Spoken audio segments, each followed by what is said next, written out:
ಇವತ್ತೊಂದು ಹೊಸ ರೀತಿಯ ಸಿಗಡಿ ಮೀನ ಲಾಲಿಪಾಪ್ ಅಲ್ಲಿ ಕೊಡುವ ಈ ರೀತಿ ಉಂಟು ಸಿಗಡಿ ಮೀನು. ಇದರಲ್ಲಿ 2 ಸಿಗಡಿ ಮೀನು ಉಂಟು. ಇದು ನನ್ನದೇ ಒಂದು ಸ್ಟೈಲ್ ಅಲ್ಲೇ ಮಾಡಿದ್ ನೋಡಿ. ಇಲ್ಲಿ ತೆಂಗಿನ ಗರಿ ಬೇಕು, ಅಂದ್ರೆ ಮಾಡಲ್ ಉಂಟಲ್ಲ ಅದು ಒಂದು ಬೇಕು. ಈಗ ತುಂಡು ಮಾಡುವ, ನಿಮ್ಗೆ ಹೊಸ ರೀತಿಯಲ್ಲಿ ಒಂದು ಹೇಳಿ ಕೊಡುವ. ಇವತ್ತು ಇಲ್ಲಿಂದ ತುಂಡು ಮಾಡುವ, ಎಷ್ಟು ಸಾಕು ನಮಗೆ. ಈ ರೀತಿ ತುಂಡು ಮಾಡಿದ್ದೇನೆ. ಈ ರೀತಿ ಇಲ್ಲಿ ಇಡ್ಬೇಕು ನೋಡಿ, ಕೆಳಗೆ ಎಲ್ಲ ಕಟ್ ಮಾಡಬಾರ್ದು. ಇಲ್ಲಿ ಸ್ವಲ್ಪ ದುಂಚಿ ಮಾಡುವ, ಚೂಪು ಮಾಡಿ ಮತ್ತೆ ಇದನ್ನು ತೊಳಿಬೇಕು. ತೊಳೆದು ತರ್ತೇನೆ. ಸಿಗಡಿ ಮೀನನ್ನು ಕ್ಲೀನ್ ಮಾಡಿ ಮೇಲಿನ ಭಾಗದಲ್ಲಿ ಒಂದು ದಾರ ಇರ್ತದೆ, ಅದನ್ನು ತೆಗಿಬೇಕು. ತೆಗೆದು ಇಲ್ಲಿ ತುಂಡು ಮಾಡಿ ನಾನು ಎಳ್ದು ತೆಗ್ದದ್ದು. ಹೀಗೆ ನೋಡಿ, ಈ ರೀತಿ ಉಂಟು. ಈಗ ಸಿಗಡಿ ಮೀನನ್ನು ಇಲ್ಲಿಂದ ತುಂಡು ಮಾಡುವ. ಈಗ ಬೇರೆ ಬೇರೆ ರೀತಿಯಲ್ಲಿ ಮಾಡ್ತಾರೆ, ನಾನು ಒಂದು ರೀತಿಯಲ್ಲಿ ನಿಮಗೆ ತೋರಿಸ್ತೇನೆ ನೋಡಿ. ಈ ರೀತಿ ತುಂಡು ಮಾಡಿದ್ದೇನೆ, ಇಷ್ಟು ಗ್ಯಾಪ್ ಬಿಟ್ಟಿದ್ದೇನೆ ನೋಡಿ. ಇನ್ನೊಂದು ಸಿಗಡಿ ಮೀನನ್ನು ಪೂರ್ತಿಯಾಗಿ ತುಂಡು ಮಾಡಬೇಕು. ಈ ರೀತಿ 2 ಭಾಗ ಮಾಡುವ. ತೆಂಗಿನ ಗರಿಯ ಕಡ್ಡಿಯನ್ನು ಇಲ್ಲಿಂದ ಚುಚ್ಚಬೇಕು ನೋಡಿ. ಈ ರೀತಿ ಆಗ್ತದೆ. ಇನ್ನೊಂದು ಸಿಗಡಿ ಮೀನನ್ನು ಭಾಗ ಮಾಡಿದೆ ನೋಡಿ, ಅದನ್ನು ಕೂಡ ಈಗ ಮಧ್ಯೆಯಿಂದ ಚುಚ್ಚಬೇಕು. ಈ ರೀತಿ ಚುಚ್ಚಿ ಹೀಗೆ ಮಾಡಬೇಕು. ಇನ್ನೊಂದುಂಟು, ಅದನ್ನು ಕೂಡ ಒಂದು ಸಿಗಡಿಯನ್ನು 2 ಭಾಗ ಮಾಡಿದ್ದೇನೆ. ಒಂದು ಇದರಲ್ಲಿ 2 ಸಿಗಡಿ ಮೀನು ಉಂಟು.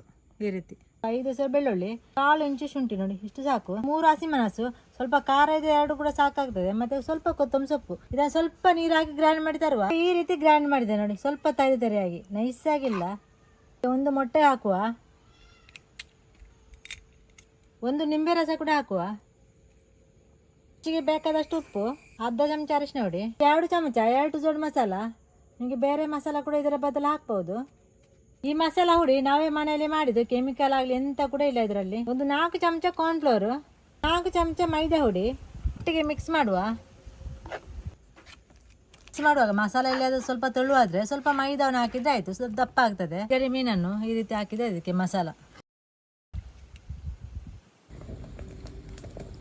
ನಾನು ತೆಂಗಿನ ಎಣ್ಣೆ ತಗೊಂಡದ್ದು, ನಿಮಗೆ ಬೇರೆ ಕುಕ್ಕಿಂಗ್ ಆಯಿಲ್ ಯಾವುದು ಕೂಡ ಹಾಕ್ಬೋದು. ಎಣ್ಣೆ ಬಿಸಿ ಆಯಿತು, ಒಂದೊಂದನ್ನು ಹೀಗೆ ಹಾಕಿದರೆ ಆಯಿತು. ಇದಕ್ಕೆ ಬ್ರೆಡ್ ಕ್ರಮ್ಸ್ ಉಂಟಲ್ಲ, ಅದಕ್ಕೆ ಸಹ ಮುಳುಗಿಸಿ ನಿಮಗೆ ಹಾಕ್ಬೋದು. ನಾನು ಅದನ್ನೆಲ್ಲ ಎಂತ ಹಾಕದೆ ಮಾಡೋದು ಇವತ್ತು.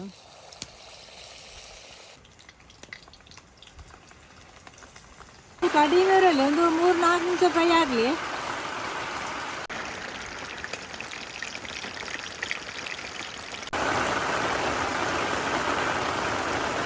ಫ್ರೈ ಆಯಿತು, ತೆಗಿವ. ಟಿಶ್ಯೂ ಪೇಪರ್ಗೆ ಹಾಕುವ, ಜಾಸ್ತಿ ಎಣ್ಣೆ ಇದ್ದದೆಲ್ಲ ಹೋಗ್ಲಿ. ಲಾಲಿಪಾಪ್ ರೆಡಿ ನೋಡಿ. ನಿಮಗೆ ತುಂಡು ಮಾಡಿ ತೋರಿಸುವ. ಈ ರೀತಿ ಉಂಟು ನೋಡಿ, ಚಂದ ಮಾಡಿ ಬೆಂದೆ ಕೂಡ ತುಂಬ ರುಚಿಯಾಗಿರ್ತದೆ ಇದು. ನಾನೊಮ್ಮೆ ಮೊನ್ನೆ ಟ್ರೈ ಮಾಡಿದೆ, ಹಾಗೆ ವಿಡಿಯೋ ಮಾಡುವ ಅಂತ ಮಾಡಿದ್ದು. ನೀವು ಸಹ ಇದೇ ರೀತಿ ಒಮ್ಮೆ ಟ್ರೈ ಮಾಡಿ ನೋಡಿ.